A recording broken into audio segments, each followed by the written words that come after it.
नमस्कार दोस्तों। भले ही इजराइल और हमास की लड़ाई में आप किसी का भी समर्थन करें, लेकिन ये तो हम सभी मानते हैं कि फ़लस्तीन के आम नागरिकों ने बहुत दुख देखा है। मगर इसके पीछे कौन जिम्मेदार है? फ़लस्तीन को किसने धोखा दिया? इससे जुड़ी सारी बातें जानेंगे इस वीडियो में। मेरा नाम है आशीष और आप देख रहे हैं आसान भाषा में। फ़लस्तीन मिडिल ईस्ट में एक देश है, ज़्यादातर बस कागज़ों पर। ऑफिशियली यहाँ की सरकार फ़लस्तीन लिबरेशन ऑर्गेनाइजेशन के पास है।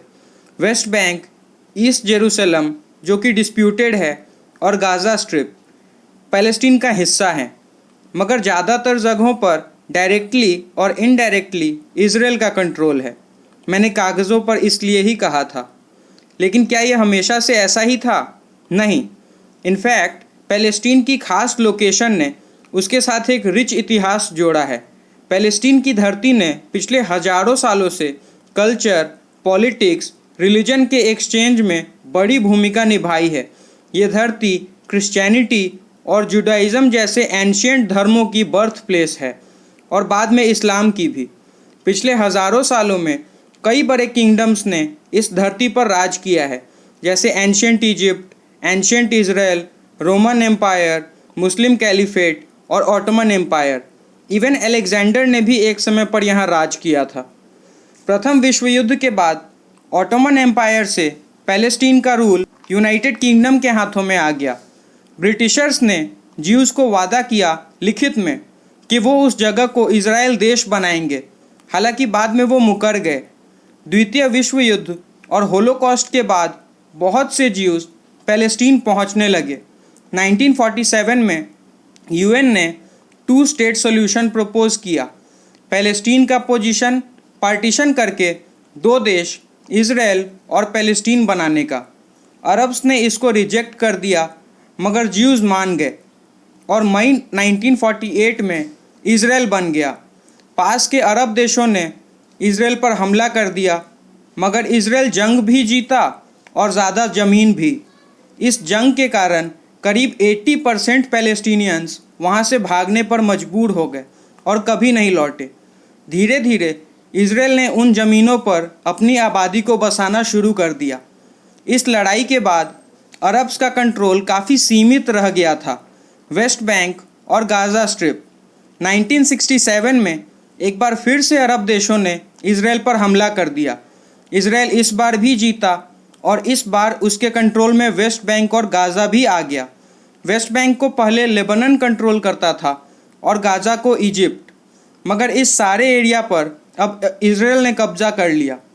इसी बीच 1965 में फ़लस्तीनियन लिबरेशन ऑर्गेनाइजेशन यानी PLO की स्थापना हुई।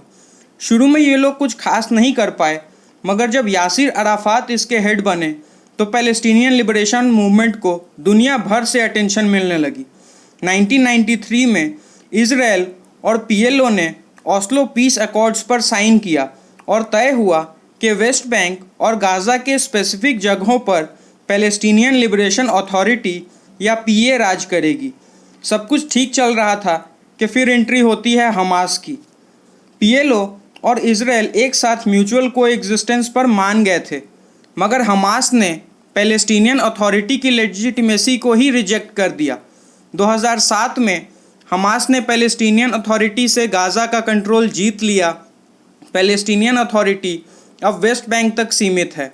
हमास ने इजराइल की एग्जिस्टेंस को ही रिजेक्ट कर दिया है और अपने चार्टर में साफ साफ लिखा है कि इजराइल की पूरी ज़मीन पर वो इस्लामिक स्टेट बनाना चाहता है। पूरी दुनिया से फ़लस्तीनियन मूवमेंट को बहुत सपोर्ट मिलता रहा है, बहुत से डोनेशंस भी आते रहे हैं, लेकिन बहुत से टॉप लीडर्स करप्शन में शामिल हैं। बहुत पैसा वो अपने ऐश और आराम पर लगाते रहे हैं।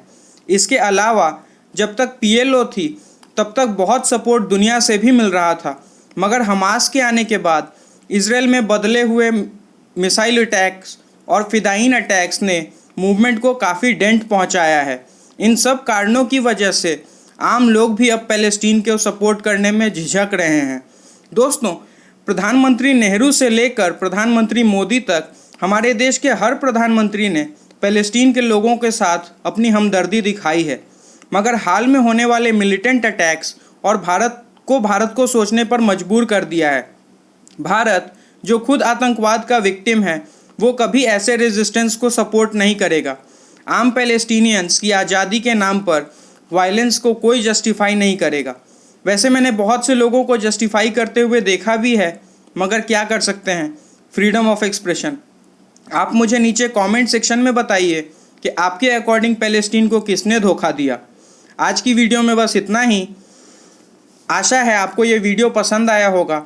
अगर ये वीडियो पसंद आया डू गिव अ लाइक। आप इसे अपने दोस्तों और परिवार के साथ शेयर भी कर सकते हैं। ऐसी इन्फॉर्मेटिव वीडियोस पसंद हैं तो हमारा चैनल भी सब्सक्राइब कर लें और बेल आइकन भी दबा दें ताकि किसी भी वीडियो की नोटिफिकेशन मिस ना हो जाए। आज की वीडियो देखने के लिए आपका धन्यवाद। जय हिंद, भारत माता की जय।